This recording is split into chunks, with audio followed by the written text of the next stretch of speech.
My name's Brandon Dennis. When I actually created this talk, I was working for Mood Media, Muzak. I'm currently employed by LendingTree. I'm a Rails developer. I do some sysadmin stuff, some DevOps stuff. When I created this talk, Chef was at version 10. And shortly after I gave this talk, there was a major update to it. Some things have changed. These slides are still relatively the same as they were when I gave it. There's some small changes, and I'll go over those as we go along. But so where we were at Muzak, we had 40 servers in our development group. We had about 40 servers that were all managed by hand. There was a wiki in our GitHub repo with a little bit of instructions on how to bring up a new server. There was no script. There was nothing you run from start to finish. I started looking at it. I tried to bring up a new server, and it took me an entire day to bring up a single server. And I was just like, this is ridiculous. So I dug into Chef and Puppet at the same time. I started learning a little bit of Chef. I'd get really frustrated. I'd drop Chef and I'd pick up on Puppet. And then I'd try and learn a little bit about Puppet. I'd get really frustrated. I'd drop Puppet. I'd go back and forth. And I went back and forth, and every time I learned a little bit more about the other one. And if you've never looked at this stuff and you're trying to learn from the documentation on the website, it can be kind of tough. So when I gave this talk, where we were at, all 40 some odd servers that we had running, every one of them were managed by Chef. All of the configuration changes were always done in Chef. It actually was a lot quicker to do these configuration changes than do them by hand once you get used to the workflow. It all gets propagated to all the other servers that are similar to it, so you don't have any discrepancies between this server and that server. Did I edit this file over here and not edit it over there? And most of my time was actually spent developing. I wasn't spending a lot of time managing these 40 some odd servers. Chef was doing it for me, and when I needed to make a change, I made a change. So my goal for today, like I was saying earlier, Chef is kind of hard to get started, at least it was for me. The first part of this talk is going to be primarily getting you acquainted with what Chef is, some of the basics. After that, I'll get into some of the really cool stuff that Chef can do, some of the ways that you can have Chef automate things for you, and we'll go from there. So, Skynet infrastructure, how to make your cloud servers become self-aware. So now, disclaimer, at the time that I was writing this, it was still early and there weren't a whole lot of best practices. There's a lot of different ways to do things in Chef, and at the time nobody had really come up with best practices. That's slightly changed some now. If you really get into this, outside of the scope of this talk, but there are some best practices. I'm not really going to touch on them in this talk, and some of the stuff in here might kind of conflict a little bit, but this is more to show you what Chef does and not necessarily to teach you the best practices of Chef. So what is Chef? According to Ops Code, Chef is an open source system integration framework built specifically for automating the cloud. That's kind of terse.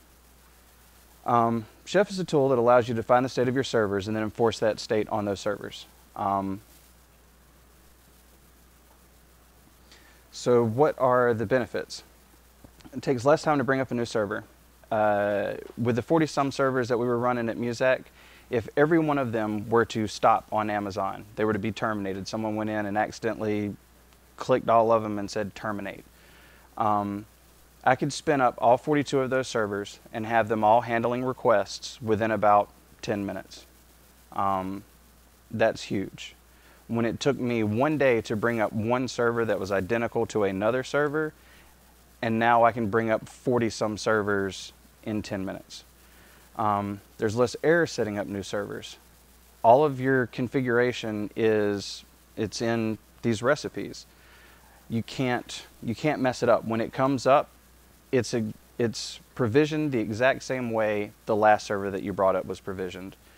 Management's a lot easier. You have consistency.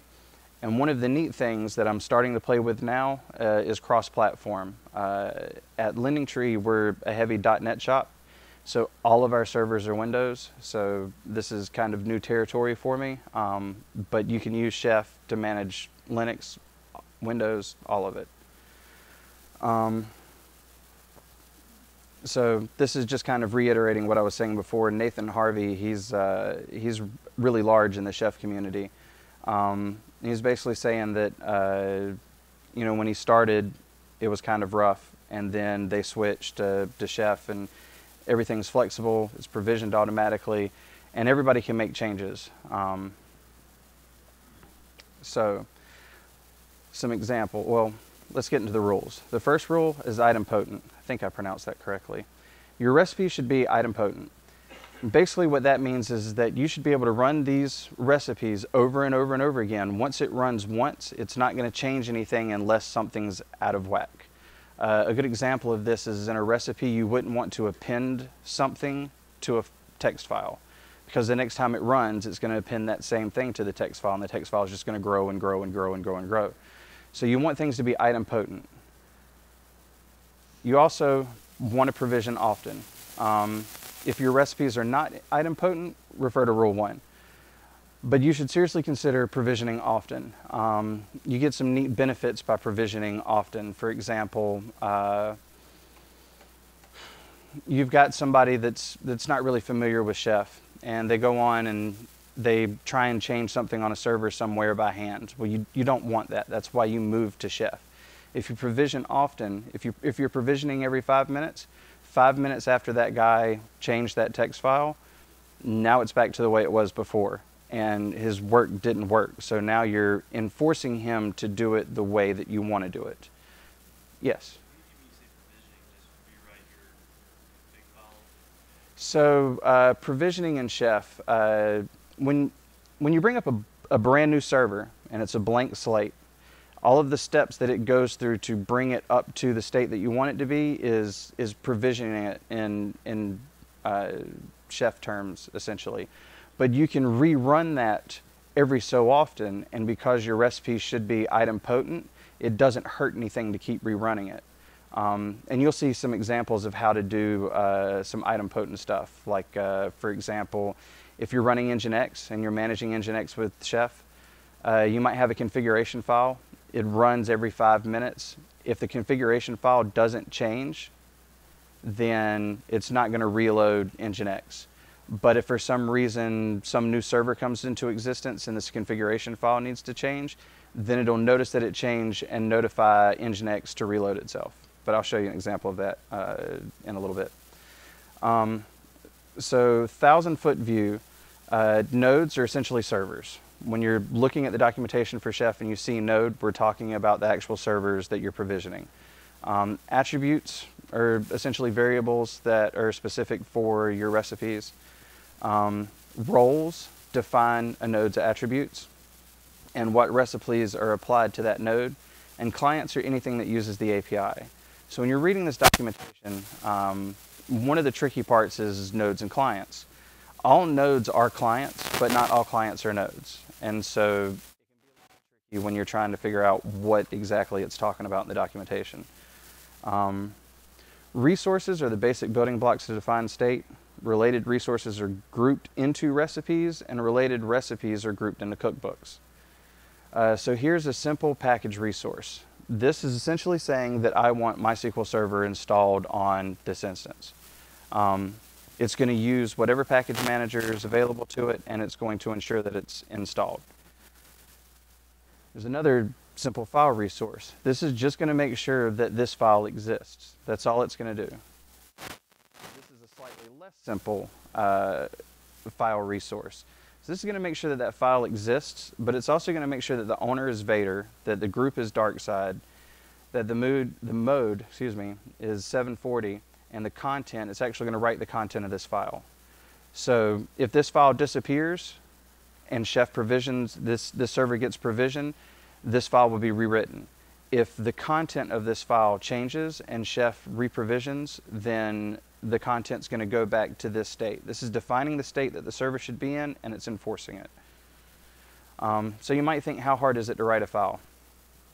It's not hard to do it on one server, but if you're managing thousands of servers and you have to have the same file across everywhere, if you're managing SSH keys and you need all of your developers to have access to these 20 servers, and you have a new developer come on, you don't want to have to go on by hand and add this SSH key to the authorized host file on 20 different servers. You can put this in one place, and then it'll provision all of those servers, and then they will have access to all 20 of those servers.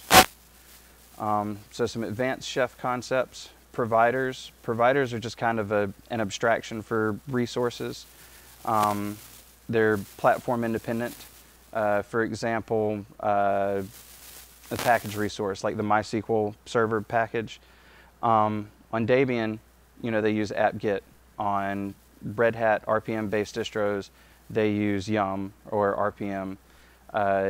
That's abstracted away from you, so you don't have to worry about what distribution is this running on. The provider will realize what distribution it's running on and pick the correct one for it to do what it needs to do. Data bags. Data bags are neat ways to store data. It's a JSON format. I don't use data bags a whole lot, but I love encrypted data bags. One of the things I hear a lot of people talk about is, how do you handle sensitive information like database configuration files? Do you check them into source control? What do you do with them? You pass them directly to the developers that are going to be deploying. Encrypted data bags allow you to take content, put it in a data bag, and encrypt it. And then you can have the encrypted file in your source control. You push the encrypted file to your Chef server. Whenever you provision a new server, what ends up happening is your encryption key gets copied directly from your machine to the machine that needs to decrypt the data bag. And then when it pulls its information from Chef server, gets the encrypted data bag, it will decrypt that string. So what I was doing for Muzak is encrypting our entire database YAML file, putting it in a data bag, an encrypted data bag, and then we didn't have to worry about how we were handling this. We could give anybody access to our repository, and like third-party contractors or something like that, and not have to worry about blowing away the history because someone checked in the database configuration file 9 months ago. I'm going to skip this one because it's changed a little bit. Does anybody have any questions at this point? This is kind of like the midway point. All right. So Skynet. There's a lot of different types of resources, like I was talking about earlier. These are the default resources. Then there's also some lightweight resources, which I'll kind of explain the difference between those later. But there's pretty much everything you could think of, there's already resources for. RIAC clusters, firewalls, Windows registry. I mean, they're resources for most everything that you can think of. And if there's not a resource for it, and you can do it from a command line, you can do it in a Chef recipe. If it's something a little bit more involved than that, you can always write your own lightweight resource. Chef is extensible, so if you come across something that you want to implement, you can implement that type of resource and then use it throughout all of your cookbooks. These are my bread and butter resources. These are the ones that I use most often. Creating directories, executing commands, files, packages, service, which is interesting. So I'm going to show you some resources in use. Now all of the examples I'm going to show you they were at the time in production. I don't know if they've edited any of the stuff since I've left, but this is the code that was running the 40 some odd servers that we had running. So the top part, execute add nginx PPA. This is specific to Ubuntu. I could extract it out, but I knew that all of our servers were running Ubuntu, so I didn't go through that effort. But this is essentially just creating that file, and then it's notifying this other thing to execute. So the second block, execute fetch new nginx source, its action says nothing.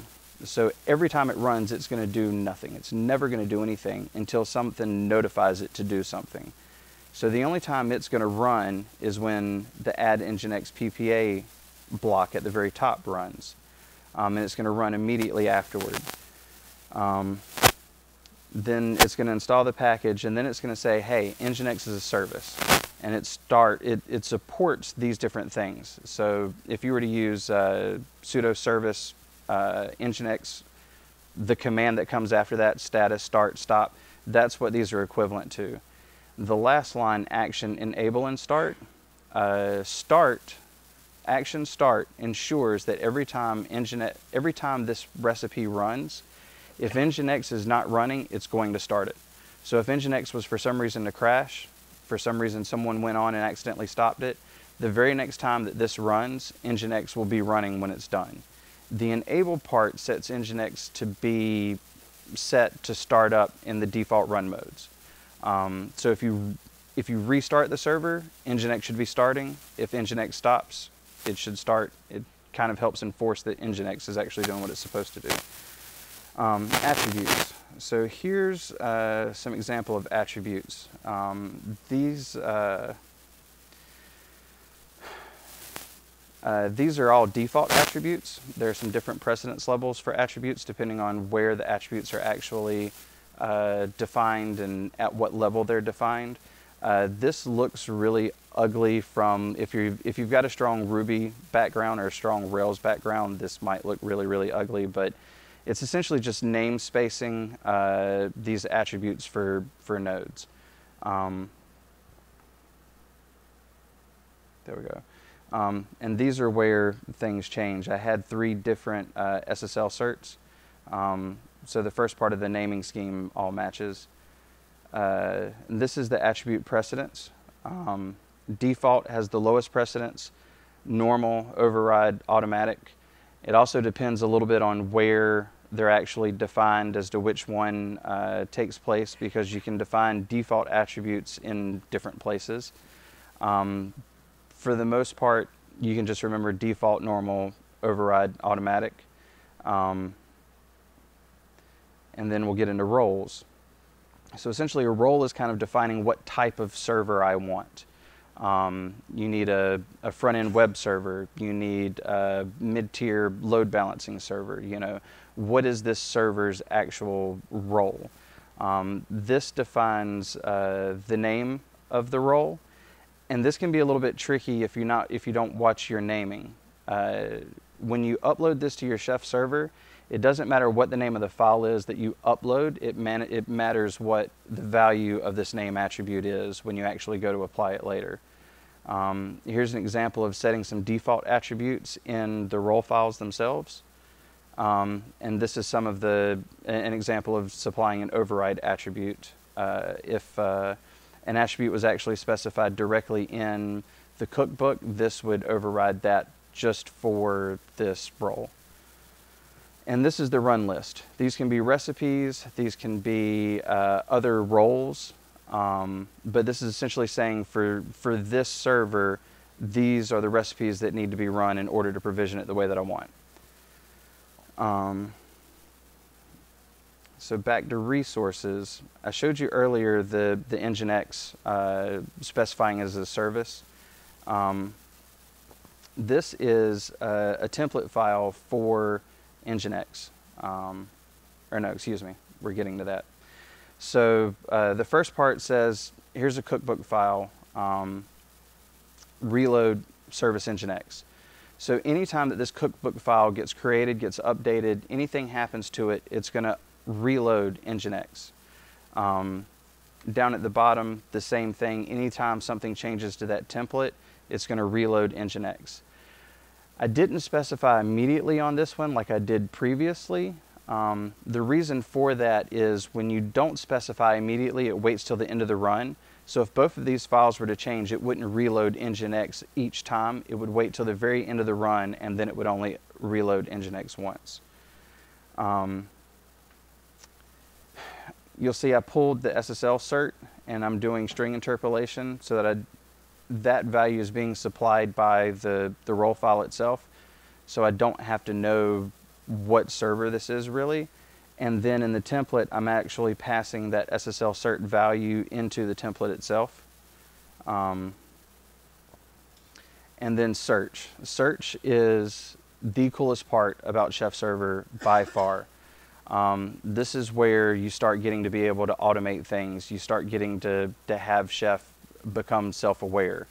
This line, backend servers equals search, is effectively looking for every node that Chef knows about that's running this app in this environment, and it's getting this array of nodes. And then it's passing that array into the template. So now in the template, I'm using Nginx as a load balancer and doing SSL termination in it. The very top where I'm defining the upstream backend, I'm looping over every one of those backend servers in that array. I'm grabbing their IPv4 address and putting it into the upstream block. So effectively, everything that should be behind this load balancer, Chef knows what should be behind it. It grabbed all of them, and now it's provisioning Nginx to load balance for all of those.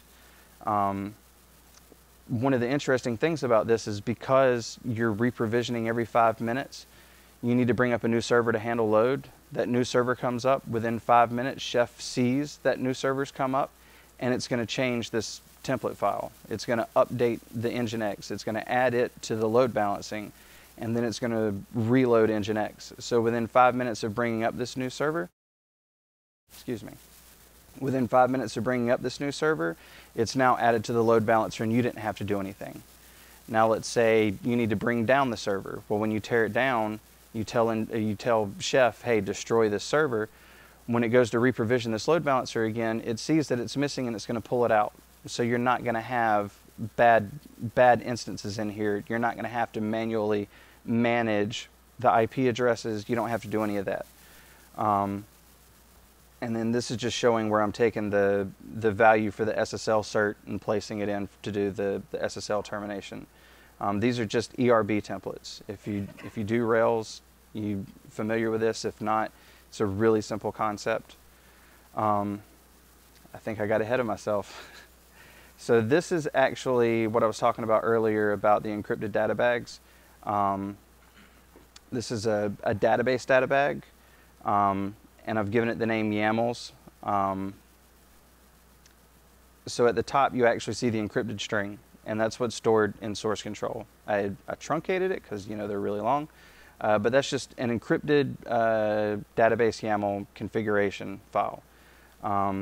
In the recipe, I'm telling it to grab all of the everything, all of the YAMLs in the database data bag, and then in the database YAML file for the application, I'm just simply writing out that value, but it's decrypting it when it pulls it down. So you don't have to manage your sensitive files. This is more just because working with an encrypted data bag is kind of complicated at first. Like there's a few little gotchas, but these are the commands to actually create the data bag. You have to create it before you actually start trying to upload from a file, and that's one of the things that I have a tendency to forget every once in a while. I'll try and add something to a data bag that doesn't exist. These are the options for uploading and downloading. You just pass it the secret file option with the name of your key. For this, if you want to look at, once you've uploaded the encrypted file, you need to download it back to add it to your source control, and this -FJ will put it in the correct format. And there's one last resource that I want to show you, and I haven't gotten a chance to play with this. I'd really, really like to play with this more, but I really find this one cool. The deploy resource. Chef actually has a construct for deploying. It's based heavily off of Capistrano, but you can molest it to fit your needs. You can deploy pretty much anything that you want to deploy. It works really, really similar. There's hooks for before migration, after migration, what commands I need to run. And it's really interesting. If you enjoyed all of this, if you kept up with me, some of the other interesting things, chef environments. So you can have different environments that you have the same stuff running in, which ties in with cookbook versioning. You can have versions of your cookbooks, and you can apply constraints for versions for different environments. So in your development environment or your staging environment, you can have newer version constraints, but freeze the older ones that you know work and you trust in production. The metadata RB files are where you kind of define those versioning along with a lot of other things like dependencies on other cookbooks. Knife, you'll want to get really familiar with Knife. That's the command line tool that you use to do most of the work. Lightweight resources and providers I kind of touched on earlier is a way to create your own type of resource without having to like really dig into the source code and figure out how to do it. And libraries are ways that you can just completely extend Chef outside of what it's meant to do. I mean, you write any type of Ruby code, use it as a library. You can cause it to do all sorts of stuff. If you wanted to hook it into your IRC server, or HipChat, or Campfire, or whatever, and tell you every time a certain recipe was run, you can do stuff like that through libraries. And that's it. Any questions? Yes.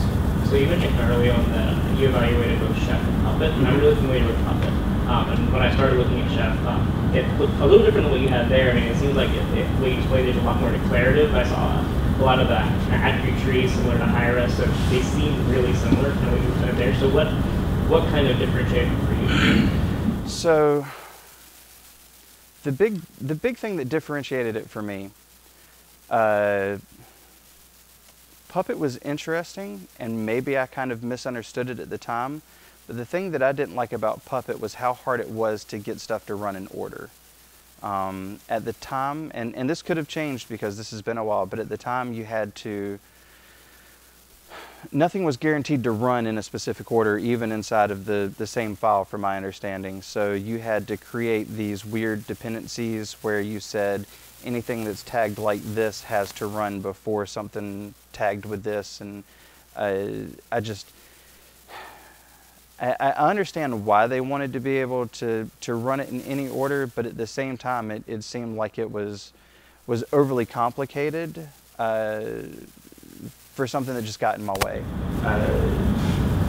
I noticed a lot of like the notifications and things like that, so it did seem like a lot of the blocks were essentially being compiled into something like that, so I couldn't tell, for example, that the order kind of still was maintained. Yeah, you can still break the order with things by applying like an action, have something notify it to run, have it notify it to do something else. And I like that model better. You know, it's a sensible default that I can override if I need to, as opposed to no default and having to figure it out on my own. Any other questions? Yep. Does Chef use bundle as part of its dependency management, or does it use a separate thing? So there's a couple of new tools that have come out. So you're talking about for cookbook dependencies? Yeah, so there's a large community of cookbooks. If you go to the OpsCode site, you can look at these community cookbooks, like community cookbooks for Nginx, community cookbooks for this, that, and the other. Some of those cookbooks depend on other cookbooks that depend on other cookbooks that might depend on 40 other ones. And that's the kind of dependency management that I was talking about. There's a couple of new, fairly new tools. I haven't gotten a chance to play with them. I hope I get this right. I hope it's not wrong.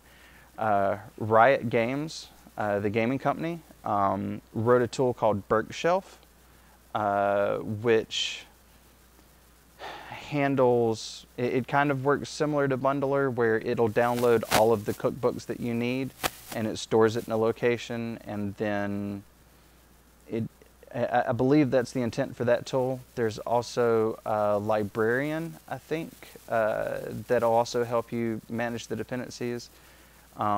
Short of that, the old way of doing it was literally to download the cookbook from the website and put it into your directory structure by hand.